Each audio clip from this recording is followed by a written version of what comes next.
எப்போ இல்லாத மாதிரி ஆங்குலர் ஃபிஷ், அதாவது டெவில் ஃபிஷ் வந்து வாட்டர் சர்ஃபேஸ்க்கு மேல வருது. அண்ட் அது மட்டும் இல்லாம டூம்ஸ்டே ஃபிஷ் வந்து நிறைய இடத்துல கரை ஒதுங்கி இருக்கு. அது மட்டும் இல்லாம நிறைய சீ வேல்ஸும் வந்து கரை ஒதுங்கி இருக்கு. அண்ட் அது மட்டும் இல்லாம நிறைய இடத்துல சீ டிசாஸ்டரும் நேச்சர் டிசாஸ்டரும் நடந்துகிட்டு இருக்கு. அண்ட் இதெல்லாம் பார்த்து நிறைய பேர் லெவித்தான் வரப்போது இந்த உலகத்தை அழிக்க போகுதுன்னு சொல்லிட்டு இருக்காங்க. சோ இந்த லெவியத்தான்னா என்ன, பைபிள்ல இதை பத்தி என்ன சொல்றாங்கன்னா, இந்த உலகம் உருவான கொஞ்ச நாள்லயே கடவுள் வந்து 2 லெவித்தானை வந்து படைக்கிறாரு. இதுக்கு பிறகு இதை வந்து ஜோடியா விட்டோம்னா இது வந்து இதோட பாரம்பரியத்தை வந்து பெருசாக்கி மனித இனத்துக்கே ஒரு பெரிய அச்சுறுத்தலா வந்து முடியும்னு சொல்லி அந்த பெண் லெவித்தான் வந்து கிரியேட் பண்ண கடவுளே வந்து அழிச்சிடுறாரு. இப்போ மிஞ்சி இருக்கிற அந்த ஒரு ராட்சச பாம்பை தான் புராணங்கள்லயும் பைபிள்லயும் எல்லாரும் லெவியத்தான்னு சொல்லி சொல்றாங்க. அண்ட் இந்த லெவியத்தான் எப்போ வரும்னு சொல்றாங்கன்னா, எப்ப இந்த உலகம் வந்து பாவத்தாலே வன்மத்தாலே நிறையுதோ அப்ப வந்து இந்த லெவியத்தான் என்ட்ரி கொடுத்து இந்த உலகத்துல உள்ள எல்லாத்தையுமே அழிச்சிரும்னு சொல்றாங்க. அண்ட் இதோட நீளம் 480 கிலோமீட்டருக்கு மேலையும் இதோட தோல் வந்து இரும்ப கூட கட்டியா இருக்கும்னு சொல்றாங்க. சோ இதை கட்டுப்படுத்தக்கூடிய சக்தி வந்து கடவுளுக்கு மட்டும்தான் இருக்கு. சோ கடவுளும் அப்ப இறங்கி வருவாருன்னு சொல்றாங்க. சோ என்ன கேட்டீங்கன்னா, கடலுக்கடியில என்ன வேணாலும் நடக்கலாம். மேபி கடலுக்கடியில ஓவர் ஹீட் ஆகி வோல்கானிக் எஃபெக்ட் வந்த காரணத்தினால கூட இந்த மீனெல்லாம் வந்து மேல வந்திருக்கலாம். சோ என்ன வேணாலும் கடலுக்கடியில வந்து நடக்கிறதுக்கு வாய்ப்பு இருக்கு.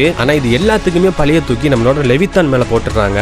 ஆல்ரெடி இதெல்லாம் கேட்டு பீதியில இருக்கிற டைம்ல இப்ப புதுசா பிளாக் டிராகன் ஃபிஷ்னு சொல்லி ஒரு நியூ கிரியேச்சர் வந்து என்ட்ரி கொடுத்திருக்கு. ஆனா அது வந்து உண்மை கிடையாது. இந்த பிளாக் டிராகன் ஃபிஷ்ங்கிற கிரியேச்சர் வந்து என்னமோ உண்மைதான். ஆனா இந்த கிரியேச்சரை வந்து இப்ப கண்டுபிடிக்கல, ரொம்ப வருஷத்துக்கு முன்னாடியே கண்டுபிடிச்சிட்டாங்க. சோ இதை பார்த்த நிறைய பேர் நியூ கிரியேச்சர் ஸ்போர்ட்னு சொல்லி வீடியோ அப்லோட் பண்ணி எல்லாத்தையும் நம்ப வச்சுக்கிட்டு இருக்காங்க. சோ நீங்க இப்ப பாத்துக்கிட்டு இருக்கிற இந்த வீடியோ வந்து பாத்தீங்கன்னா ஒரு வருஷத்துக்கு முன்னாடி அப்லோட் பண்ணப்பட்ட வீடியோ. சோ இதை பார்த்து நீங்க யாருமே பேனிக் ஆக வேண்டிய ஒரு தேவையுமே இல்ல. அண்ட் இந்த angler fish and sea disaster இதெல்லாம் உண்மைதான். அண்ட் எனக்கு இந்த லெவித்தான்ங்கிற ஒரு கிரியேச்சர் வந்து இருக்குங்கிறதுல நம்பிக்கை இருக்கு. ஆனா இந்த லெவித்தான் வரும் இந்த உலகத்தை அழிக்கும் அப்படிங்கிறதுலாம் எனக்கு ஒரு நம்பிக்கை இல்ல. இதெல்லாம் கேட்டுட்டு உங்களுக்கு என்ன தோணுது? இந்த லெவியத்தான் வரப்போறது உண்மையா இல்லைன்னா கட்டுக்கதையான்னு மறக்காம கமெண்ட் பண்ணி விட்டுருங்க.